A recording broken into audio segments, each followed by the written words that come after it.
manufacturing, technology, hot topics, and a little bit of tomfoolery. This is the MTD Podcast. Hello and welcome to today's podcast. I'm joined by two very familiar guests, Mr. Paul Jones and Giovanni Albanese, Good to see you again, Joe. Good to see you again. Welcome. Yeah. And two guests you may or may not know, Clinton and Chris from Autodesk. Gents, welcome. Thanks, Good afternoon. Good afternoon. Good afternoon. So we reached out on social media about today's show and the topics, and one thing that came to the top was future and current trends in CAM. So who wants to start? Well, that's a big topic. So we've spoken before, Gio. We've discussed it a couple of times. One of the things that Autodesk has been promoting for quite a while is this convergence of design and manufacturing. So for years and years, parts have generally been designed by one team. They reach a point where they're ready for manufacture. They're literally thrown into a different department and somebody picks that up and starts to manufacture it. But at that point in time, the manufacturing engineer says, I can't make this part, it's rubbish. It doesn't have the necessary draft on it or whatever. And so you get this toing and froing between the design and manufacturing team. And so for a while, we've been promoting the fact that we want to change that mindset so that design and manufacturing get combined together. And so the method that you're going to use to manufacture the part massively influences the design that you create. And that sort of leads nicely onto the technology that we've had for a while called generative design.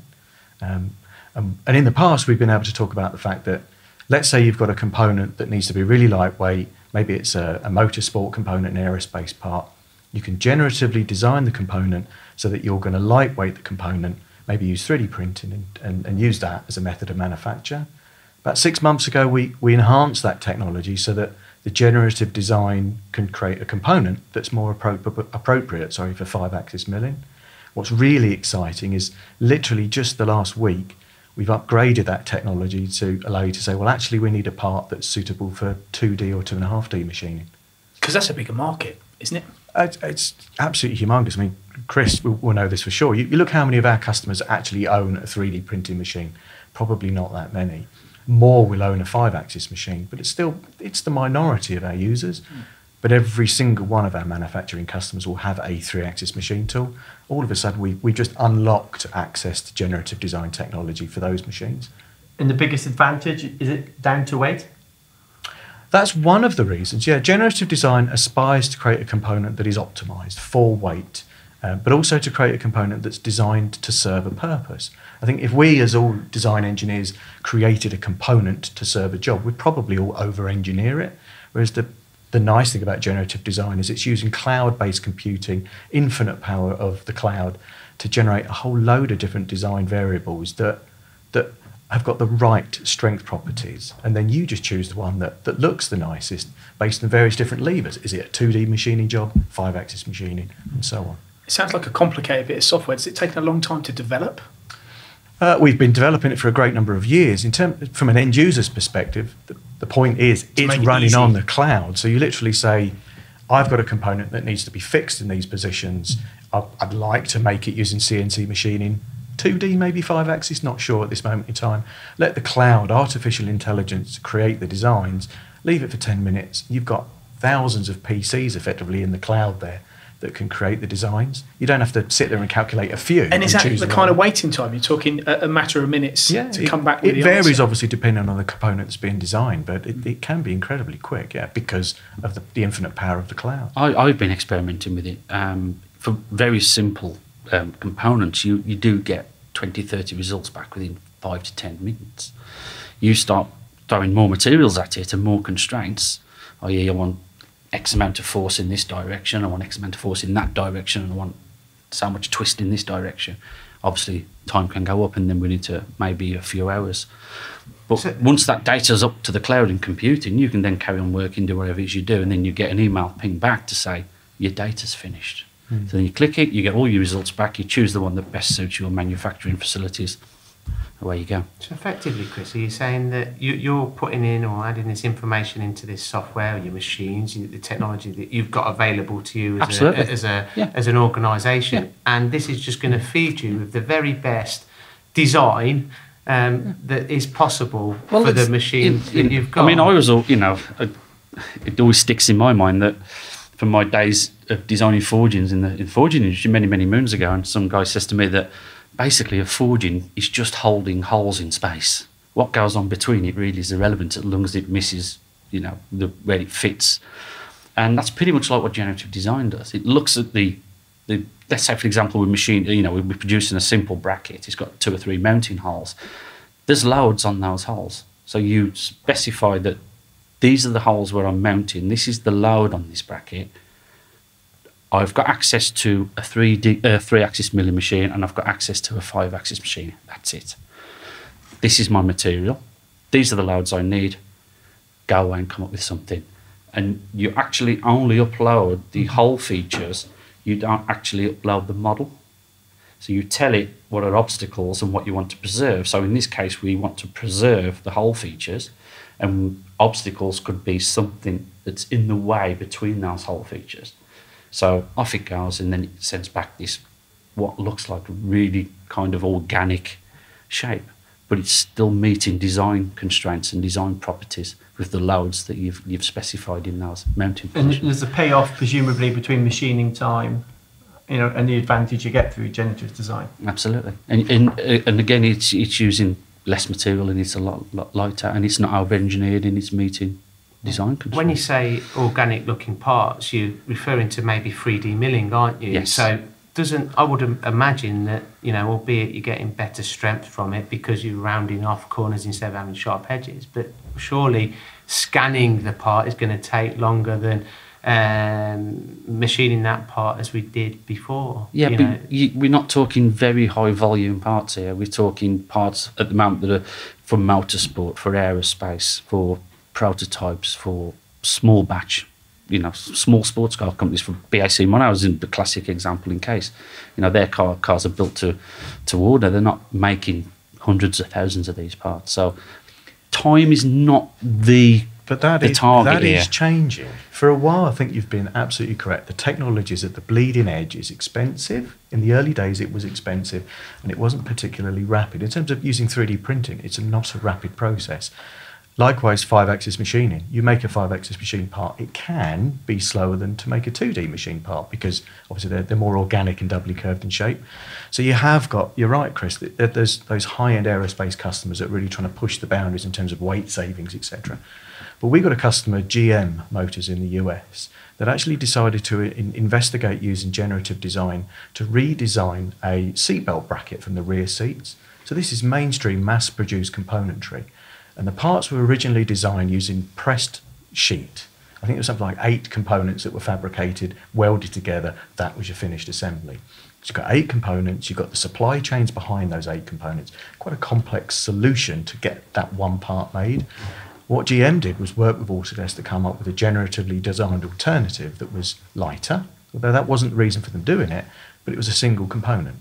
So instead of having 8 supply chains to manage, and obviously you've got ebbs and flows in that supply chain, you've now got a single component that can be produced.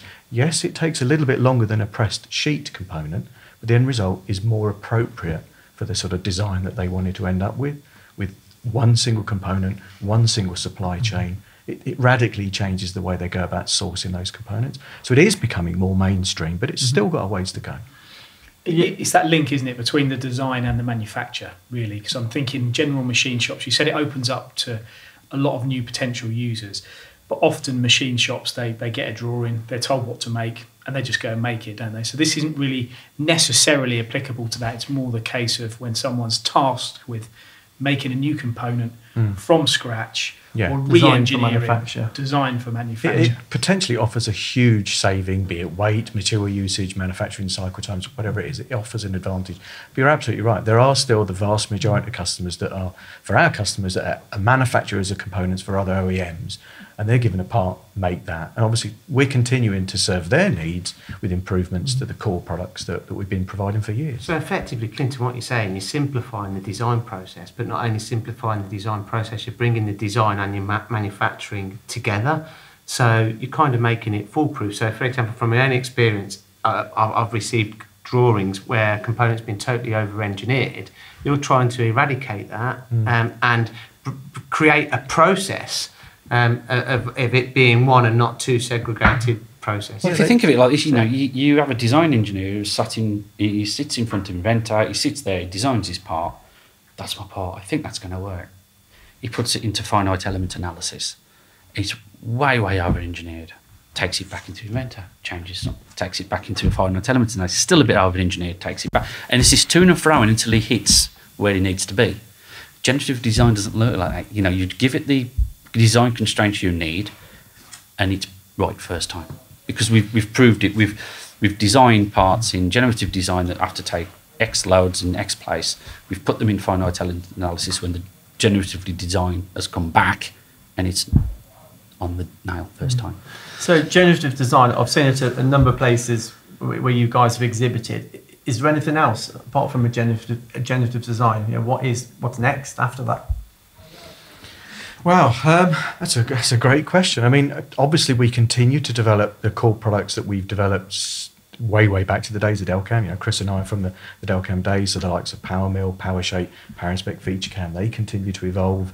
You know, we've just released, as we've discussed on previous MTD Swarf and Chips recordings, we've continued to put new functionality into that product. So we recently upgraded the high efficiency machining code inside the PowerMill product with a new Vortex from stock option.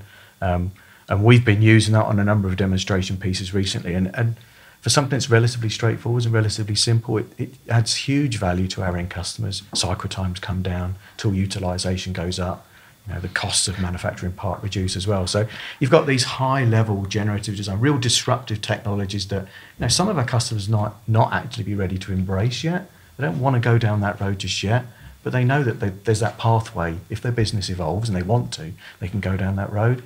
But there's still a lot of our customers that are down, you know, on the machine shops, cutting 5-axis, 3-axis parts, and we keep giving that improved technology to allow them to do that. Well, one thing I'd like to ask as well and bring to the table is your subscription model. Mm-hmm. We hear a lot about this.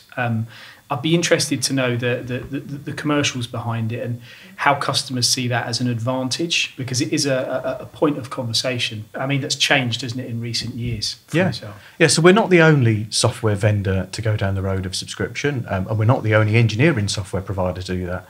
You think most of us, I subscribe to Netflix, I subscribe to, my wife actually signed me up to Amazon Prime recently. You should see what he subscribes to. I don't want to know. That's our weekend show. Yeah. So, you know, subscription... I've seen that. Subscription is mainstream. In the bigger, wider world, it is still mainstream. But you're right, that there's still some of our customers that find that a little bit alien. They've become so used to owning the software. In reality, they've purchased a license to use the software in perpetuity, if I've said the word right. They don't own the software, but they own the rights to use it forever. So a subscription is a change. Now let's look at the fundamental difference. You can subscribe to an Autodesk product. It's generally a hell of a lot cheaper than it would be to buy a license outright. And to be fair, it's a hell of a lot cheaper than a lot of our competition right now if you wanted equivalent capabilities. So there's an instant win in terms of price point. What does that mean? Well, if you're having to pay a minimal amount of money to subscribe to a piece of product, piece of software, that gives you more capital and operating expenses that you can use to invest in new fixtures, new tooling, new machines. So you get the benefits of using the latest software technology, and you've got capital, cash, free, that you can use to invest in extra technology. So the return on the investment that you get is a lot shorter. Because if you imagine if you had to buy a license of software and it was £40,000, £50,000, that's £30,000 potentially that you've now not got in your back pocket that you can invest in machinery. And I guess you have to spend that money, don't you? Whereas maybe I'm expanding, and then maybe there's some, you know, I have a downturn after Brexit. Well, you could argue if I have to lose engineers, presumably I just cancel my subscription, and you know that expense is saved. But then you haven't got your CAM. So you could argue if you paid for it. No, but I've only got rid of two of my programmers. I've still got two. I'm just quiet. Yeah. The point is there's some flexibility. Yeah. If I'm really honest, the real kicker here is that the onus is on Autodesk to continue to deliver to our customers value. So they want to subscribe. If we don't, then why would a customer move from the old method of licensing to the new? And so we continue to put more and more value into the subscriptions for our products to make them so tempting and to give our customers a competitive edge. For example, we've talked already today about Fusion's generative design technology. I hadn't mentioned Fusion until just now. So the generative design capabilities is delivered to our customers through Fusion 360. Now, as of the 30th of November onwards, next few days after the 30th of November, all subscribers to the former Delcam products, the PowerMills, the PowerShapes, FeatureCam, PowerInspect, we're now giving them access to Fusion 360 at no extra cost. So they'll be able to access that Fusion generative design technology. There may be some consumption-based costs. If you do lots of simulations of generative designs, there might be some cloud-based costs there. But you get access to all of that Fusion technology to sort of enhance the subscriptions to your PowerMill. And do you think often with ways and methods that are successful, others tend to follow? Do you think that might happen in the market with the subscription model? Yeah. I can pretty much guarantee that. Yeah. So I literally on social media last night, as I was sat there rather sadly scrolling through MTD CNC's latest Dwarf and Chip video, I actually saw something from one of our competitors, a very well-known 2D 3 to 5 axis CAM software, I won't name drop them, offering a subscription option with discussions about the extra value that can be laid on top of that. It's not just a purchase of software, it's some flexibility, all the things. Everything else comes on, and we talk about this a lot, and in the early days when we were acquired, it was a very hot topic internally as well. And it all comes back to the car analogy. No one buys a car now. Everyone leases a car. And it's the same with software. Everyone subscribes to software. You're subscribing to a car, aren't you? It's fully maintained, it's fully serviced, and it's exactly the same with the subscription model with software. The support is there, the maintenance is there. It's a single cost. As a company, we Adobe. We subscribe to Adobe. Yeah, thank you. Yeah. Subscribe to Adobe, and I wouldn't like to think what that will cost to purchase all that outright. I know all the licenses that we have. Yeah, exactly. I subscribe to Adobe at home for home use, and it's £10 or £12 a month or something like that. What do you subscribe to, Gio? Come on, I feel like we're missing out. I subscribe to Sky, and I pay for my car monthly. But I think from a flexibility perspective, I think it's key to subscribe because your technology is continuously evolving. Every week, every month. It's like anything else. You're never going to please every single person, are you? There's going to be some that don't like it, and that's fine. You can't please everyone. Even our CEO, Andrew Agnos, has said exactly this. It's the move to the subscription model. It's a political hot potato. You're not going to please everyone. Someone is not going to be happy. They're going to jump ship and go, that's fine. You can't please. And anything new, people are always going to try and pick fault. But somebody had to be the first in the sector, didn't they? Yeah. They had to be the first. But everyone will follow for sure, because that's the life we live in. And you know what? It's, and Clinton will back me up. I'm the world's biggest cynic sometimes, and He's right, Grumpy Watson. And I was and it's taken us all by surprise internally. We've gone, you know what? This has actually worked. It's not an obstacle. Our customers initially they needed some educating, and it's immediately a shock to the system. Engineers tend not to like change. We have been quite set in our ways for a number of years. So things like embracing generative design, that takes work on our part to really promote the value of it and encourage customers. This isn't just marketing fluff. This is something that really can change your business. Subscription's the same thing. I emphasised the point I made before. If our customers don't see value in the subscription, we have failed. So our job is to make the subscription so appealing that our customers can't resist going that way. But surely it's nothing to do with the subscription. The subscription is just part of people buying into Autodesk because they're getting your latest technology all the time. It's enhancing their business with you. Yep. They're growing with you. Yep. Because if you bought a package and a fixed package, they could be years behind the technology that is evolving. So surely that is part of the business plan? You're absolutely right. And we've had situations where customers have presented to us the equivalent price over 5 years for a subscription to our products versus the equivalent price for 5 years of maintenance for a competitive product. And obviously that first year we are a hell of a lot cheaper because we're a subscription, and that's a fixed price. A fixed price which makes it easier for you to budget, by the way, for those 5 years. But when you look over the cost of the 5 years, the difference is actually quite small. What about overall business at the moment? We're certainly seeing in manufacturing CAM suppliers, other CAM suppliers that we talk to, having exceptional years year on year. You guys the same? Very much so, yeah. I'm not privy to the sales figures, and I think we're nearing the end of a financial quarter. So even if I had them, I'd have to shoot you once I'd announced them and destroy the tape. But to tape, old man. Tape, Grandad. It's on subscription. Yeah, but I am 28, remember. So no, business is booming for us, absolutely. New user market as well, because that's obviously Say again, the new user market, new users into CAM, you're getting into the new companies. Yep, absolutely. I mean, we focus on keeping our existing customers happy, obviously. Yeah. I go back to the subscription point. We want our customers to enjoy working with Autodesk, get value from the products that we deliver and the services that come with it. But obviously, yes, we are growing our business elsewhere. Because I feel and obviously it's, I'm not just saying it's down to MTD, but some of the education that we've been doing with yourselves and others, I feel has certainly, when we visit engineers, they're buying into it. They're beginning to see that. Like excellent to say, it's early days. And the first 18 months or two, maybe even 3 years of the subscription model is a bit of a shock to the system. But now it's maturing, and people are moving over from maintenance to subscription because of the financial benefits to existing customers. It's settled down, and it's now in that. But generally, the old-fashioned engineer who would never have even considered a CAD/CAM solution, they now are, aren't they? Well, it's become accessible now, hasn't it? I mean, the cost of 5-axis machines has come down massively over the last 5 to 10 years as technology's moved on along with anything else. It's now made 5-axis machining and high-tech and high-value machining more accessible now to small companies, and at 2 the same and 3 and time, 4-man bands, because they can buy in for a much, much lower cost now. At the same time, the software that drives those machines, it's really interesting that you look at a customer's investment, they'll consider the cost of that machine too. It's a big cost.